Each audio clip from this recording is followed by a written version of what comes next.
नमस्कार मेरे प्यारे YouTube के साथियों, तंत्रलोक में आपका स्वागत है।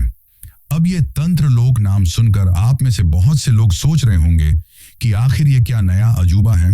तो दोस्तों, मैं आप लोगों से इस चीज के लिए सिर्फ इतना ही कहना चाहता हूं कि ये हमारा एक नया चैनल है जहां पर आप लोगों को कुछ ऐसी डरावनी कहानियां सुनने को मिलने वाली हैं, जिन कहानियों को सुनते वक्त आपको लगेगा कि जैसे वो सब कुछ आपकी आंखों के सामने ही हो रहा है। इस चैनल पर आपको तंत्र मंत्र और खौफनाक रहस्यों से जुड़ी हुई लंबी लंबी कहानियां सुनने को मिलने वाली हैं। आज की इस कहानी को सुनकर आप लोग जितना ज्यादा हो सके उतना ज्यादा इस चैनल को सब्सक्राइब करने की कोशिश करें, क्योंकि आपके प्यार और सपोर्ट से ही मैं इस चैनल को आगे बढ़ा पाऊंगा।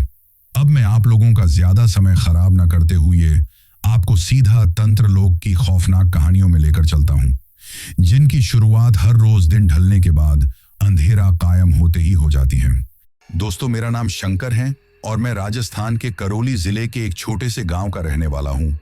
आज जो डरावनी कहानी मैं आप लोगों के साथ शेयर करने जा रहा हूं, वो मेरे जीवन में घटी एक बहुत ही भयंकर और डरावनी घटना के बारे में है। दरअसल ये घटना उस वक्त की है जब मैं ट्रक ड्राइविंग का काम किया करता था। आज मुझे ट्रक ड्राइविंग का काम छोड़े हुए लगभग 2 से 3 साल का वक्त हो गया है, क्योंकि पिछले लगभग 3-4 साल से मेरी कमर में काफी ज्यादा दर्द रहने लगा है। इसी वजह से मैं ज्यादा लंबी दूरी तक ट्रक नहीं चला पाता हूं। लेकिन अब ऐसा भी नहीं है कि मैंने बिल्कुल ही ट्रक चलाना छोड़ दिया है। अब भी मैं कभी कभार माल की डिलीवरी लेकर जाता हूं, लेकिन पहले की तरह फुल टाइम ट्रक नहीं चलाता हूं। लेकिन एक रात को जब मैं अपने ट्रक को लेकर राजस्थान के गंगानगर जिले से होते हुए हरियाणा की तरफ जा रहा था, तो उस वक्त मैं और मेरा खलासी मोहन हमारे ट्रक में मौजूद थे। हम 2 लोगों के अलावा उस वक्त तीसरा कोई भी इंसान हमारी ट्रक में मौजूद नहीं था। अगर कुछ मौजूद था तो वो था ट्रक के पीछे की तरफ भरा हुआ बहुत सारा सामान, और हम लोगों को उस सामान को अगले दिन शाम तक हरियाणा की ही एक फैक्ट्री में पहुंचाना था। इसी वजह से हम लोग लगातार हमारे ट्रक को चलाते हुए हरियाणा की तरफ जा रहे थे। लेकिन क्योंकि उस वक्त तक हम लोगों को ट्रक चलाते हुए लगभग 7 से 8 घंटे का समय हो गया था, ऐसे में जो मेरा खलासी था वो काफी ज्यादा थक गया था। उसने मुझसे कहा कि आगे चलकर अगर किसी ढाबे या होटल पर हम लोग खाना खाकर थोड़ा आराम कर लें तो हम दोनों के लिए ही थोड़ा ठीक रहेगा, क्योंकि हम लोगों को चलते हुए काफी लंबा समय हो गया है। ऐसे में अगर गलती से भी आपको कहीं पर नींद की झपकी आ गई तो कोई बहुत बड़ा हादसा हो सकता है।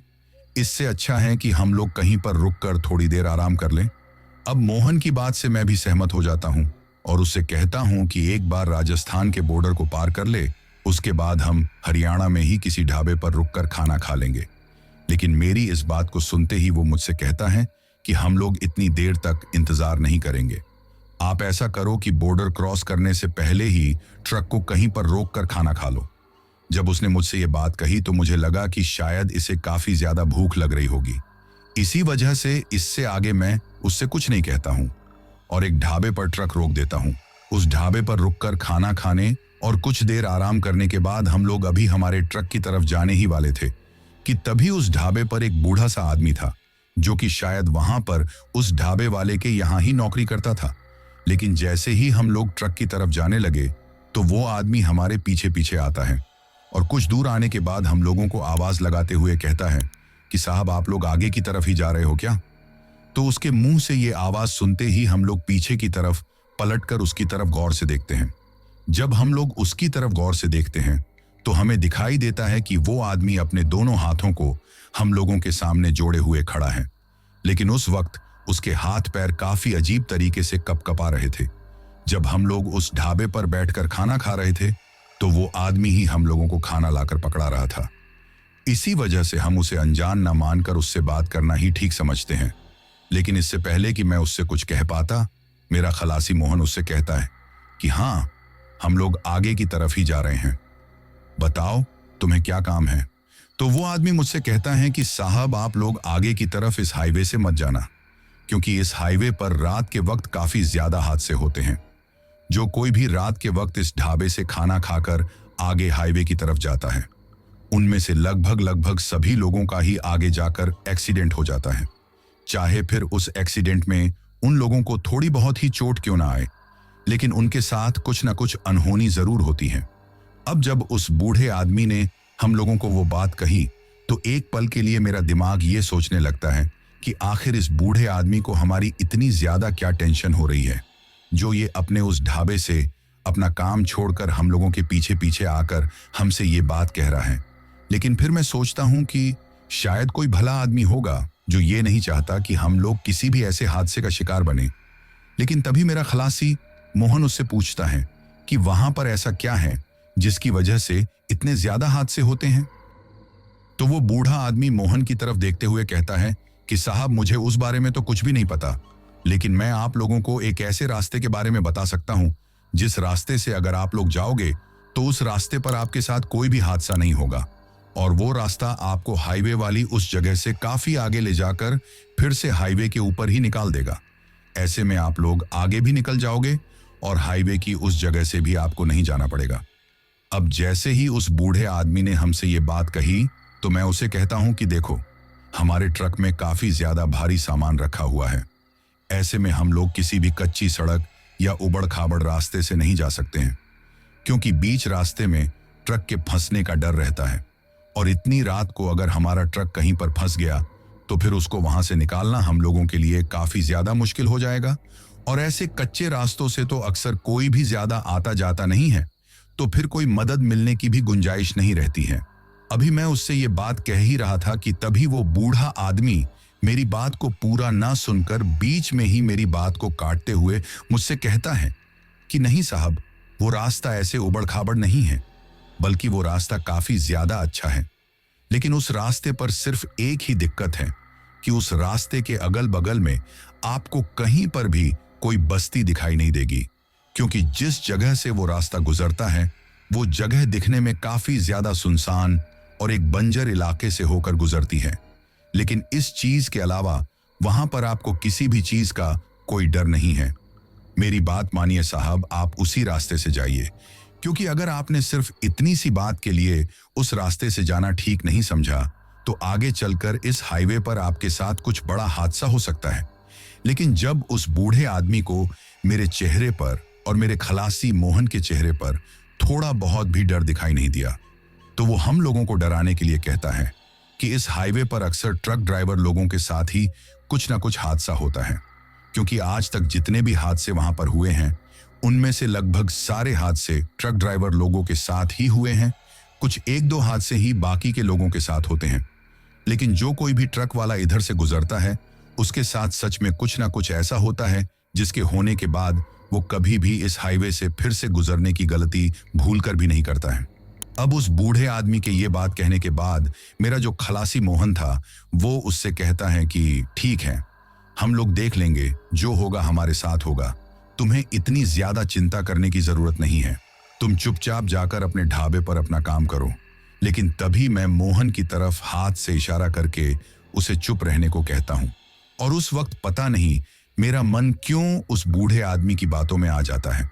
मैं उससे कह देता हूं कि ठीक है, तुम हमें उस रास्ते के बारे में बताओ, हम उसी रास्ते से आगे जाएंगे।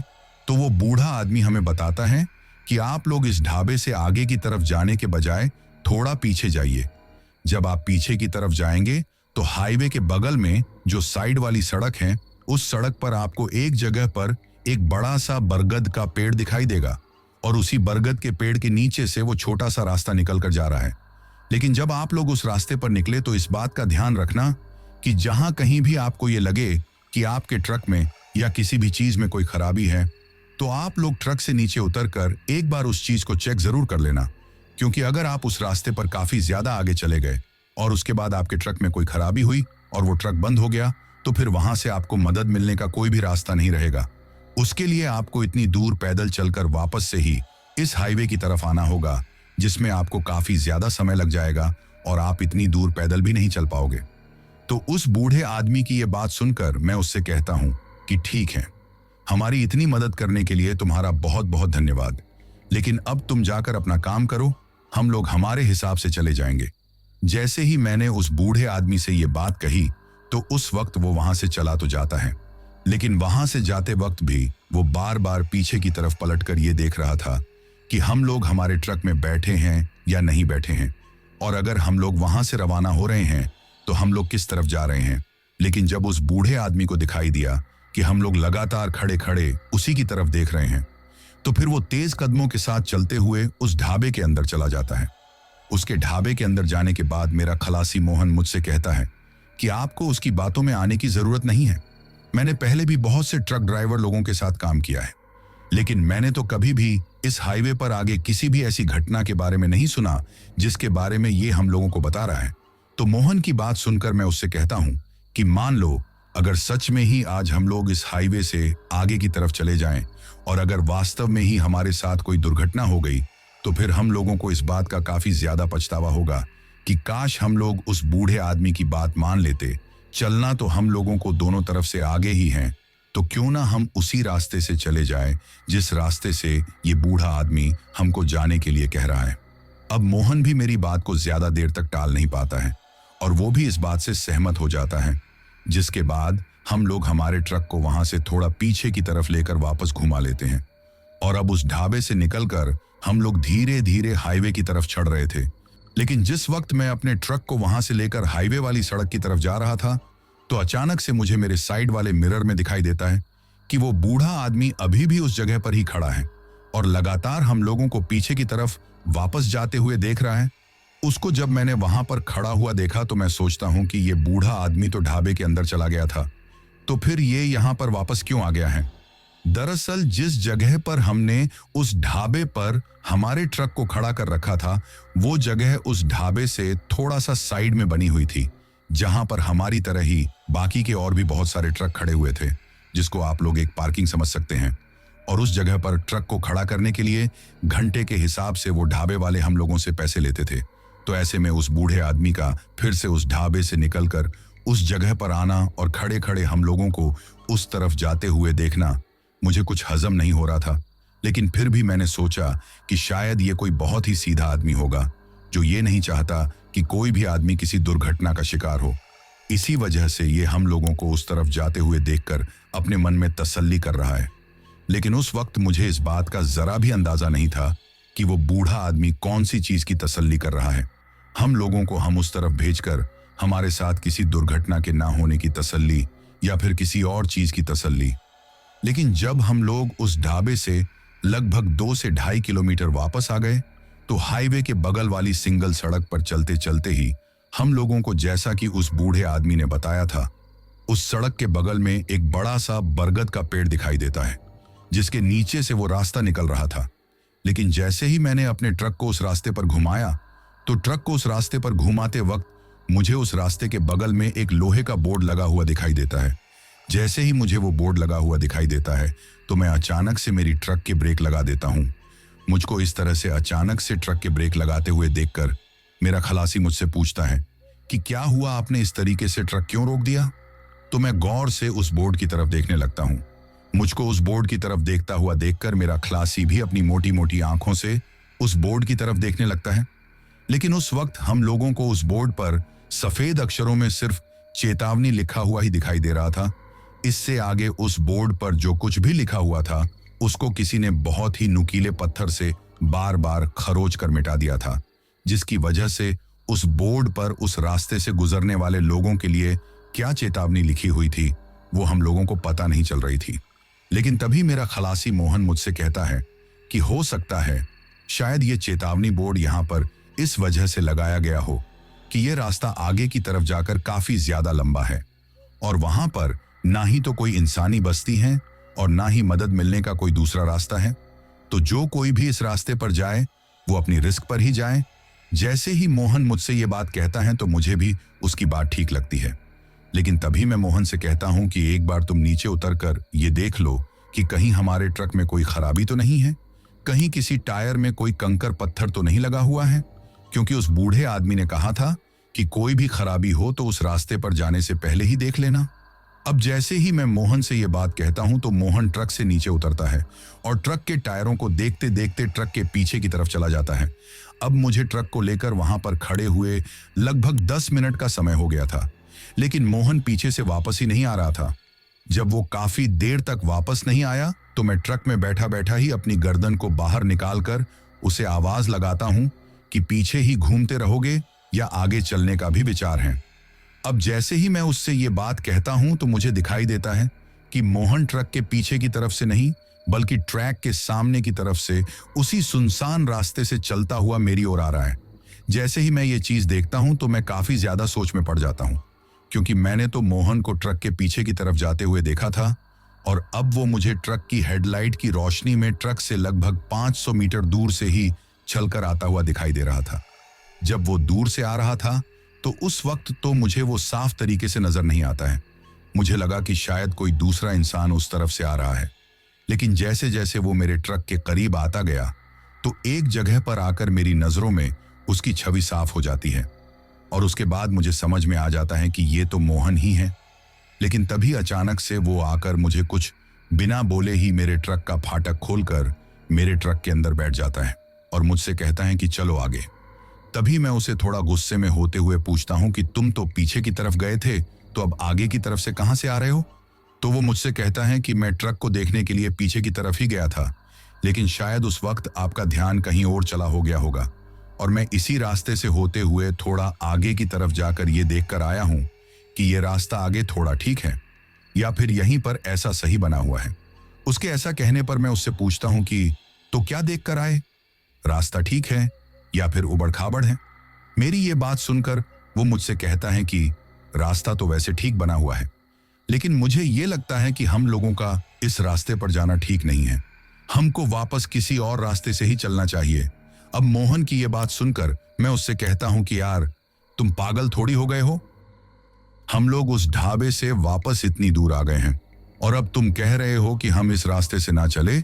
अगर तुमको इस रास्ते से चलना ही नहीं था तो तुम मुझे उस वक्त भी साफ साफ मना कर सकते थे, लेकिन अब तो हम लोग आ गए हैं तो आज हम इसी रास्ते से चलेंगे। हो सकता है ये रास्ता हम लोगों के लिए हमेशा के लिए एक नया शॉर्टकट हो जाए और आगे भी जब कभी हम इस रास्ते पर आए तो इसी तरफ से चल लेंगे। मेरे मुंह से ये बात सुनकर मोहन कहता है कि चलो ये भी ठीक है।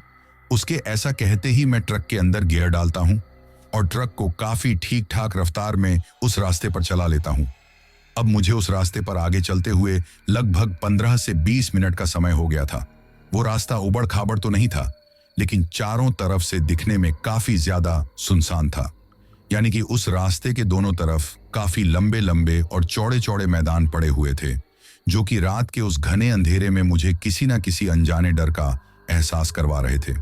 उस वक्त मुझे ट्रक चलाते हुए लगभग 12 से 13 साल का समय हो गया था, लेकिन कभी भी इससे पहले रात में ट्रक चलाते वक्त मुझे इस तरह के डर का एहसास नहीं हुआ था जिस तरह से आज मैं डर रहा था। लेकिन फिर जब कभी भी मैं मोहन की तरफ देखता तो मुझे हर वक्त उसके चेहरे पर एक अजीब सी मुस्कुराहट दिखाई देती थी, जिसको देखकर मेरा डर भी थोड़ा कम हो जाता था। अब ऐसे चलते चलते ही हम लोग उस रास्ते पर लगभग 20 से 30 किलोमीटर आगे आ गए थे, लेकिन उस जगह तक आते आते वो रास्ता हाईवे की तरह उतना अच्छा नहीं बना हुआ था, जिसकी वजह से हम लोगों को बीच बीच में अपनी रफ्तार को कम ज्यादा करते हुए ही चलना पड़ रहा था। अभी मैं उस रास्ते पर चल ही रहा था कि अचानक से ही मुझे दिखाई देता है कि वो रास्ता एक गांव के बीच से गुजर रहा है। जैसे ही मैं उस गांव को देखता हूं तो मैं मेरे मन में सोचता हूं कि उस बूढ़े आदमी ने तो मुझसे कहा था कि इस रास्ते पर ना ही तो कोई इंसानी बस्ती है और ना ही कोई गांव या फिर कुछ भी मदद मिलने का रास्ता है, तो फिर ये गांव इस रास्ते पर कैसे आ गया? जैसे ही मैं ये चीज देखता हूं तो काफी हैरान रह जाता हूं, लेकिन फिर मैं सोचता हूं कि शायद गांव से पहले ही ये रास्ता किसी दूसरी तरफ से निकल जाएगा। लेकिन मेरी ये सोच आगे जाकर गलत साबित हो जाती है, क्योंकि वो रास्ता गांव के बिल्कुल बीचों बीच से होकर ही गुजर रहा था। लेकिन जैसे जैसे वो गांव करीब आता जा रहा था वैसे वैसे ही वो रास्ता थोड़ा थोड़ा उबड़ खाबड़ और काफी ज्यादा खराब आता जा रहा था, जिसके चलते मुझे अपने ट्रक को बहुत ही धीमी रफ्तार में चलाना पड़ रहा था। लेकिन जब मैं उस गांव के बिल्कुल बीचों बीच से होकर गुजर रहा था तो मुझे दिखाई देता है कि वो गांव शायद आज से काफी टाइम पहले वहां पर मौजूद था। कहने का मतलब मुझे उस गांव को देखकर ऐसा लग रहा था कि जैसे उस गांव में आज कोई भी नहीं रहता है, क्योंकि उस गांव में बने हुए घर जब मुझे दिखाई दे रहे थे तो उनको देखकर ऐसा लग रहा था जैसे वो आज पूरी तरीके से खंडहर और वीरान पड़े हुए हैं और उनमें कोई भी इंसान नहीं रहता है। गांव का कोई भी घर ऐसा नहीं था जिसको देखकर ये लगे कि उसमें कोई ना कोई इंसान रहता है। इस चीज को देखकर मैं सोचता हूं कि शायद बहुत टाइम पहले यहां पर लोग रहते होंगे, लेकिन किसी ना किसी चीज की कमी के चलते वो इस गांव को हमेशा हमेशा के लिए छोड़कर यहां से चले गए होंगे। और हो सकता है कि उस हाईवे से ये रास्ता भी इसी गांव में आने के लिए बनाया गया हो, लेकिन अब इस गांव में कोई नहीं रहता है, तो शायद इसी वजह से इस रास्ते से भी कोई इतना ज्यादा आता जाता नहीं है। अब ये सब बातें सोचते सोचते ही मैं उस गांव को पार करके आगे की तरफ निकल जाता हूं। लेकिन गांव को पार करके आगे की तरफ निकलने के बाद भी वो रास्ता बिल्कुल उसी तरीके से उबड़ खाबड़ आता जा रहा था। बल्कि जैसे ही मैं उस गांव से थोड़ा आगे निकला तो वो रास्ता तो और भी ज्यादा खराब आ गया। उस रास्ते पर इतने ज्यादा गहरे गड्ढे हो रहे थे कि उन गड्ढे से मेरे ट्रक को निकालते वक्त मुझे ये डर लग रहा था कि कहीं मेरा ट्रक का कोई टायर इन गड्ढों में ना फंस जाए और मैं किसी मुसीबत में ना पड़ जाऊं। अब मुझे उस बूढ़े आदमी की बात पर काफी ज्यादा गुस्सा आ रहा था, क्योंकि उसने मुझसे कहा था कि वो रास्ता काफी ज्यादा ठीक है और वहां पर कोई भी गड्ढे वगैरह नहीं बने हुए हैं।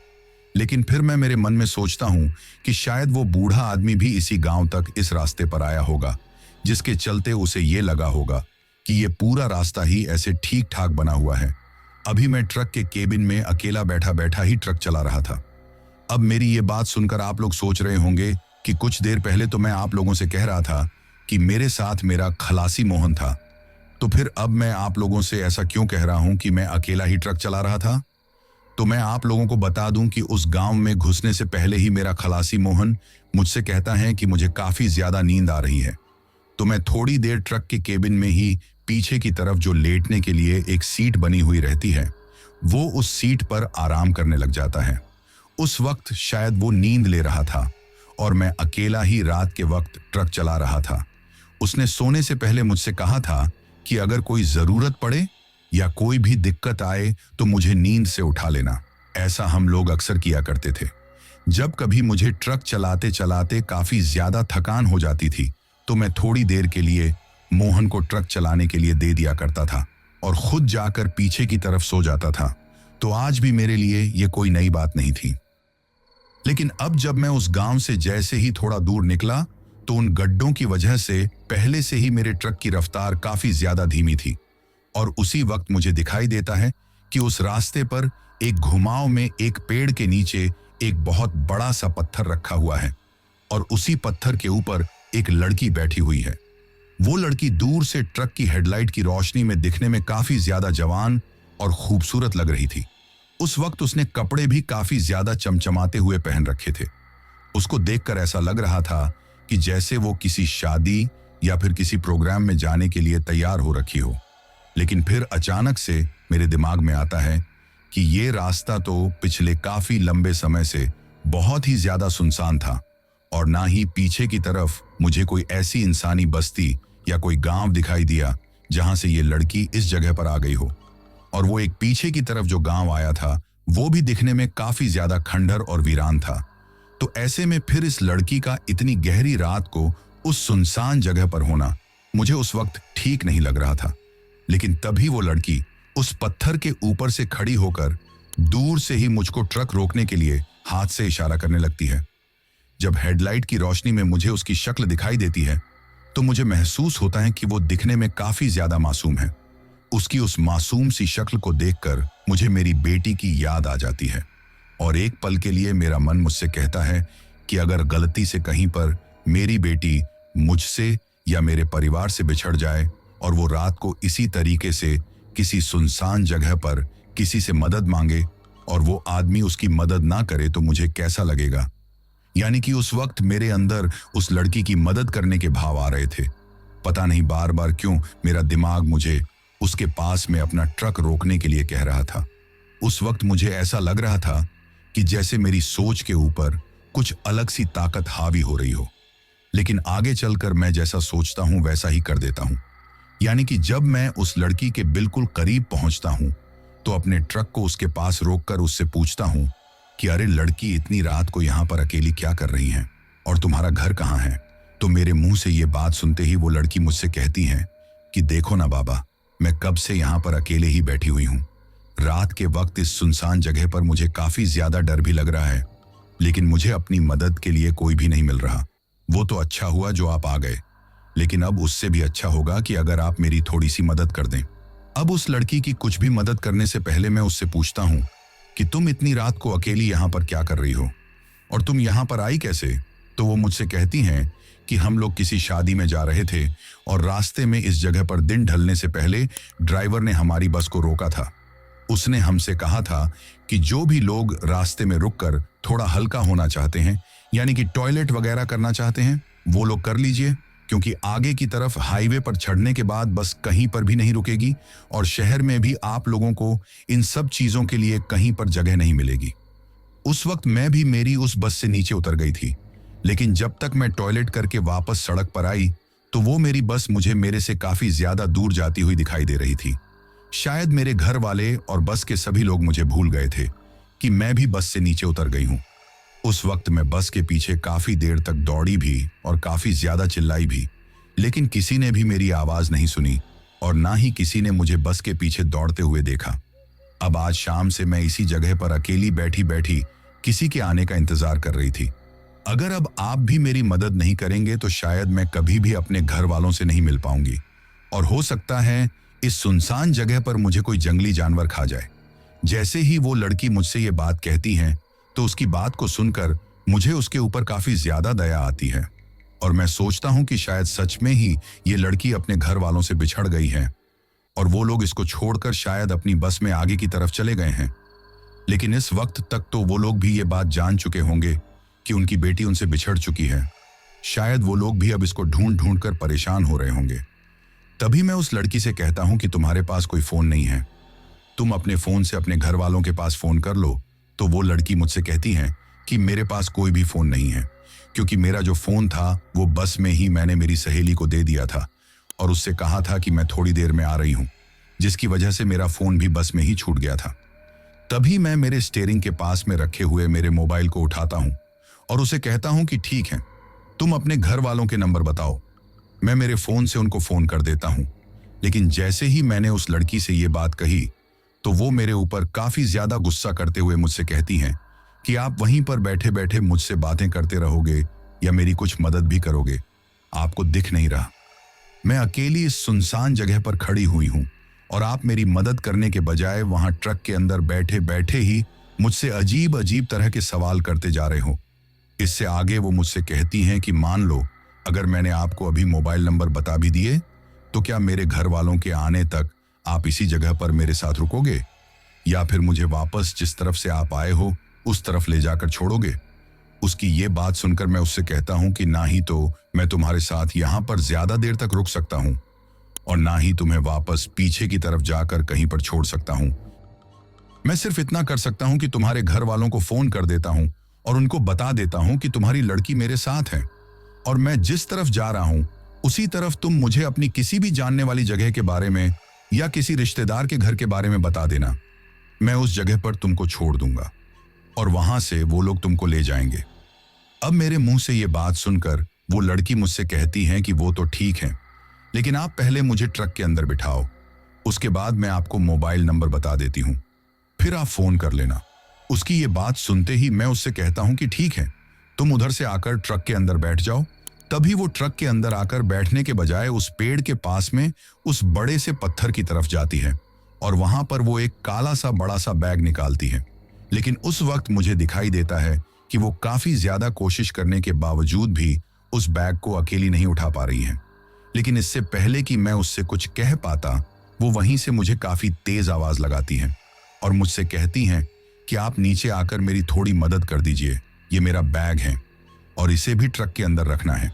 जैसे ही उस लड़की ने मुझसे ये बात कही तो मैं बिना कुछ सोचे समझे ही अपने ट्रक के फाटक को खोलकर अभी नीचे उतरने ही वाला था कि तभी अचानक से ही पीछे की तरफ से उठकर मेरा खलासी मोहन मेरा हाथ पकड़ लेता है और मेरा हाथ पकड़कर वो मुझसे कहता है कि ट्रक से नीचे उतरने की गलती बिल्कुल भी मत करना। ऐसी सुनसान जगह पर इस तरह की लड़कियों पर बिल्कुल भी विश्वास नहीं करना चाहिए।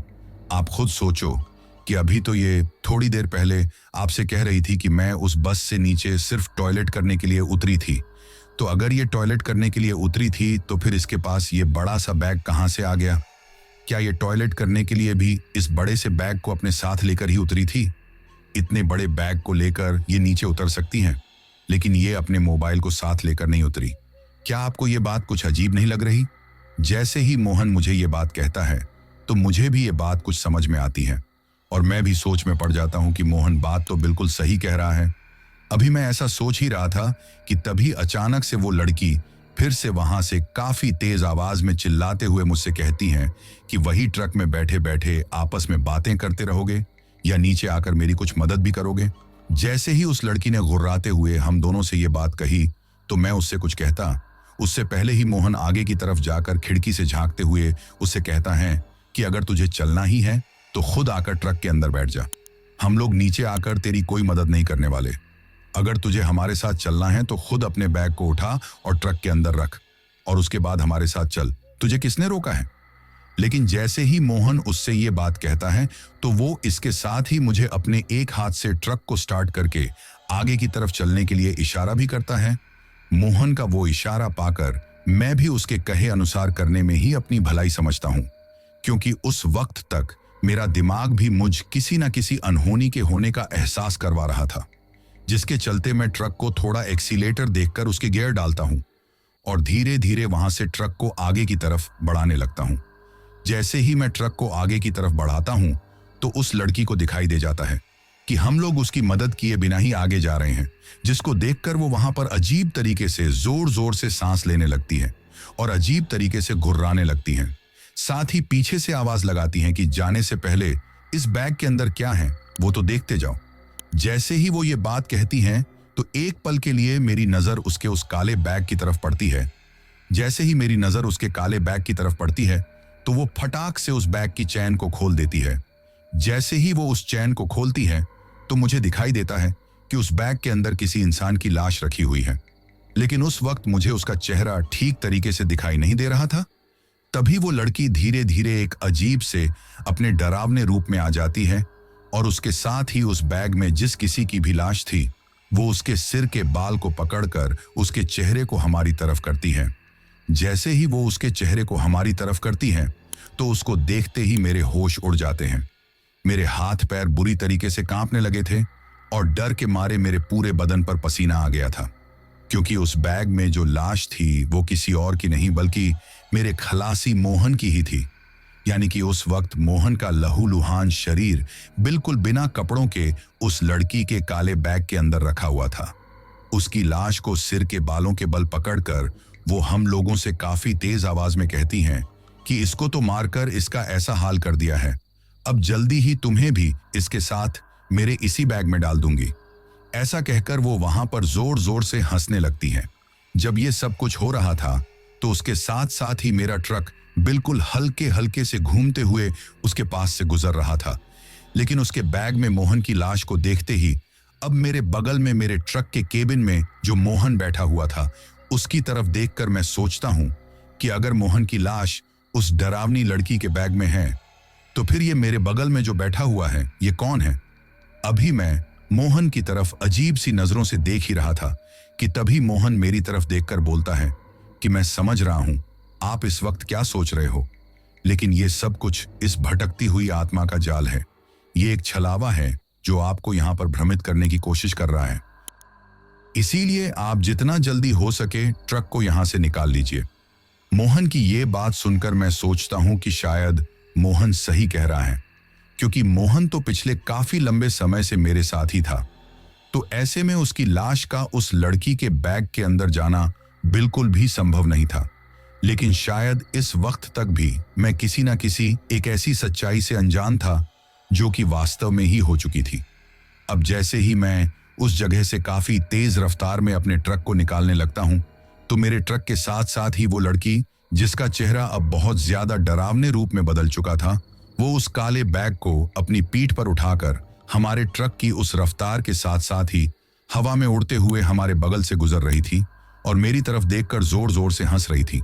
इसके बाद वो मुझसे कहती हैं कि किस्मत वाला है तू जो आज बच गया, बस कुछ पल की ही देरी थी।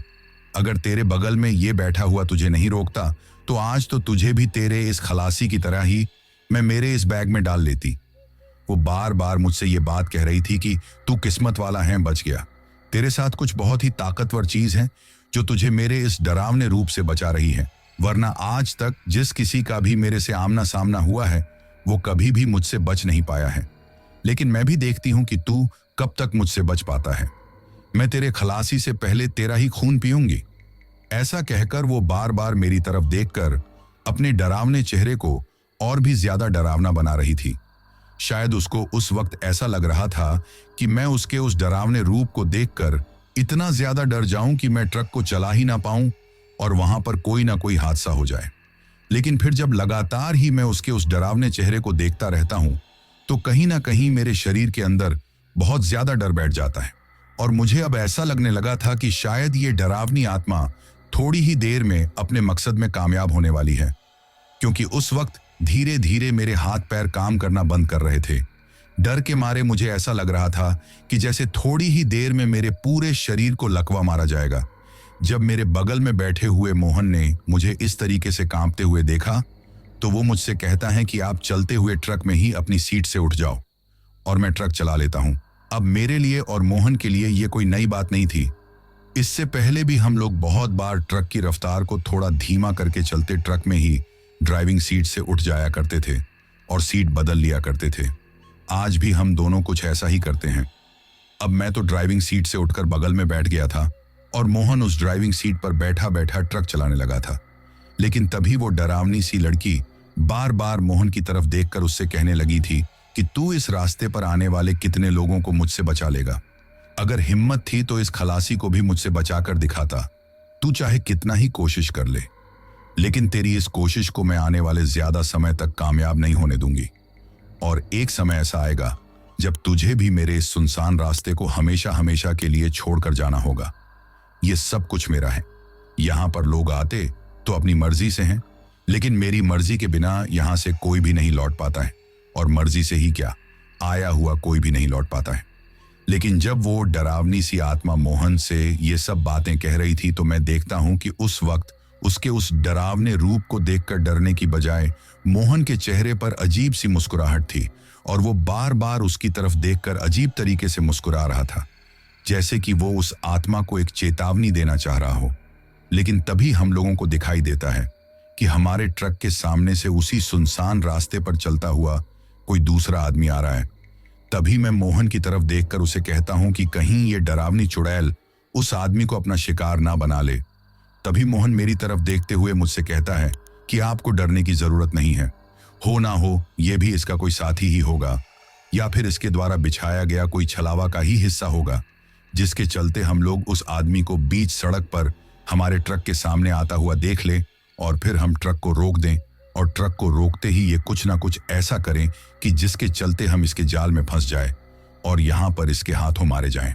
अब उस आदमी को ट्रक के बिल्कुल सामने की तरफ से आता हुआ देखकर मोहन ट्रक की स्पीड को धीमा करने के बजाय और भी ज्यादा तेज कर देता है। लेकिन जैसे ही तेज गति से चलता हुआ हमारा ट्रक उस आदमी की तरफ जाता है तो ट्रक की हेडलाइट की रोशनी में गौर से देखने पर मुझे दिखाई देता है कि वो सामने की तरफ से चलकर आता हुआ आदमी और कोई नहीं बल्कि वही बूढ़ा आदमी है जो हमें उस ढाबे पर मिला था, जिसने हमें खाना खिलाया था और जो हम लोगों से बार बार कह रहा था कि आप हाईवे से आगे की तरफ जाने के बजाय उस रास्ते से चले जाओ, उस रास्ते पर कोई भी घटना नहीं होगी। अब ये चीज देखकर मुझे समझ में आ जाता है कि ये सब कुछ इसी बूढ़े आदमी का किया धरा है। यही बूढ़ा उस ढाबे पर रुककर खाना खाने वाले लोगों को इस रास्ते की तरफ आने के लिए कहता है।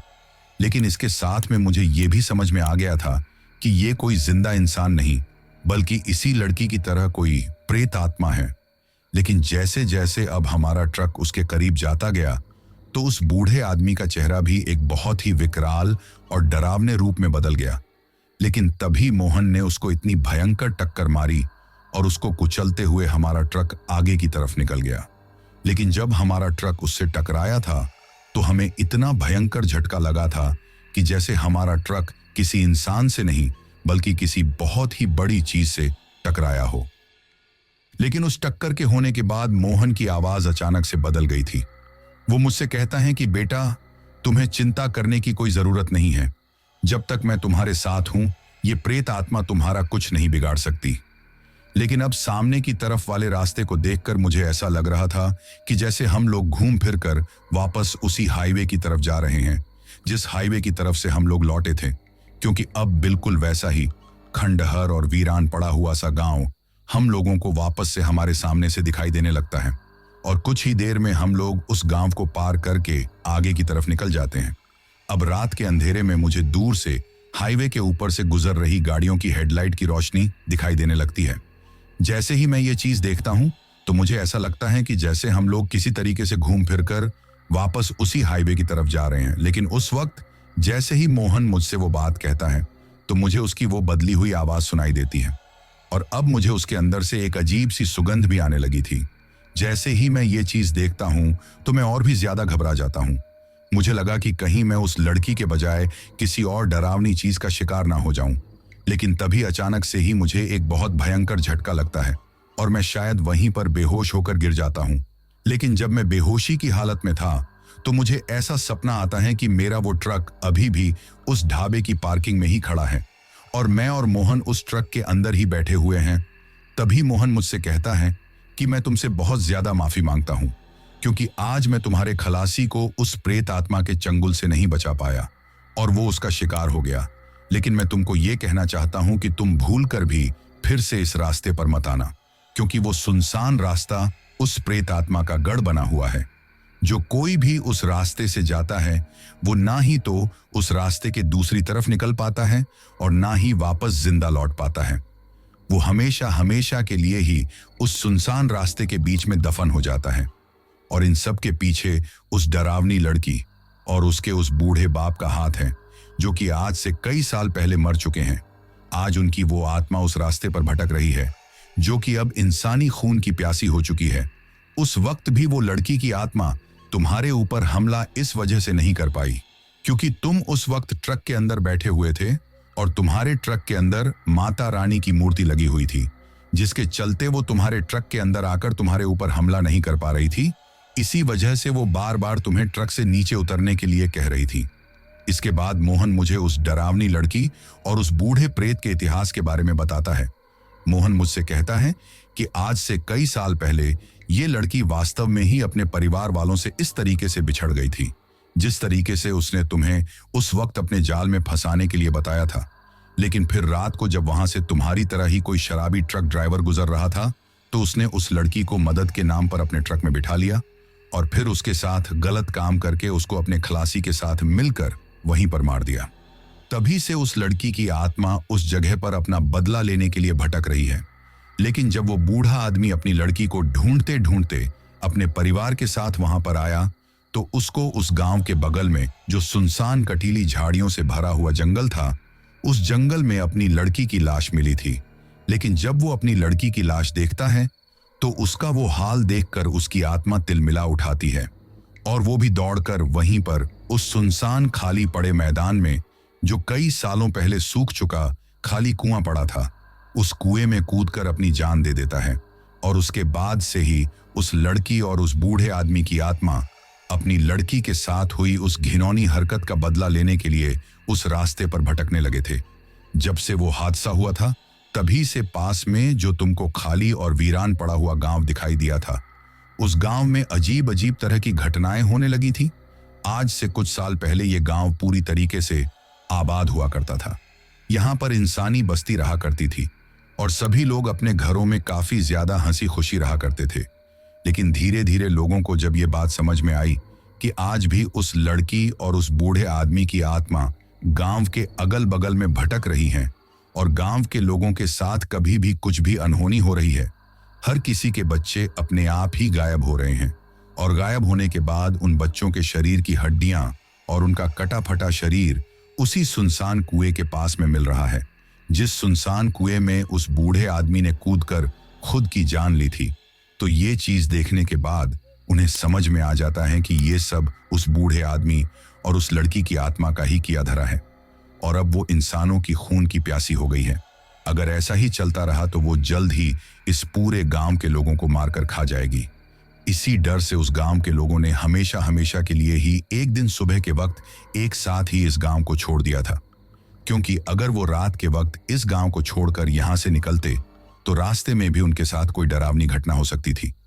लेकिन उन्होंने सुबह के वक्त ब्रह्म मुहूर्त में इस गांव को छोड़ा था, बिल्कुल उसी तरीके से जिस तरीके से कुलधरा के लोगों ने अपने गांव की लड़की की इज्जत बचाने के लिए हमेशा हमेशा के लिए उस गांव को छोड़ दिया था। कुलधरा की तरह ही इस गांव के लोगों ने भी अपने गांव के लोगों की जान बचाने के लिए एक साथ इस गांव को छोड़ दिया। और वो लोग कहां गए, इस चीज के बारे में आज तक किसी को भी नहीं पता है। हाईवे से ये जो रास्ता था, ये इसी गांव में आने के लिए बनाया गया था, लेकिन अब इस गांव में कोई भी नहीं रहता है।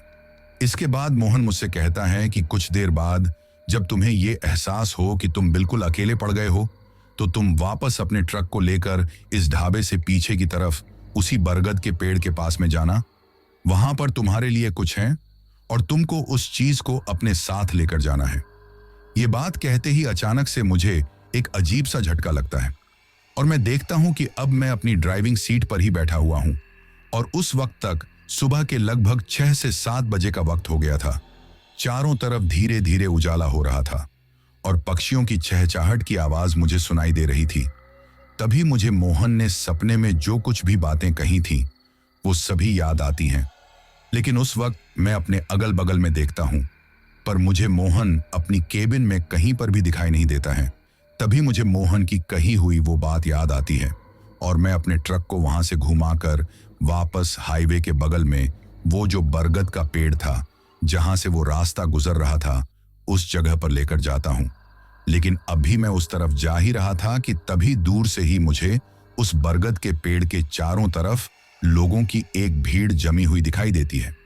पर जैसे ही मैं उस बरगद के पेड़ के पास में अपने ट्रक को लेकर पहुंचता हूं, तो मुझे कुछ ऐसा दिखाई देता है जिसको देखते ही मेरा शरीर डर के मारे बुरी तरीके से कांप उठता है और मैं वहां पर अजीब तरीके से फूट फूट कर रोने लगता हूं, क्योंकि उस वक्त मैं देखता हूं कि उस बरगद के पेड़ से मोहन की लाश लटकी हुई है।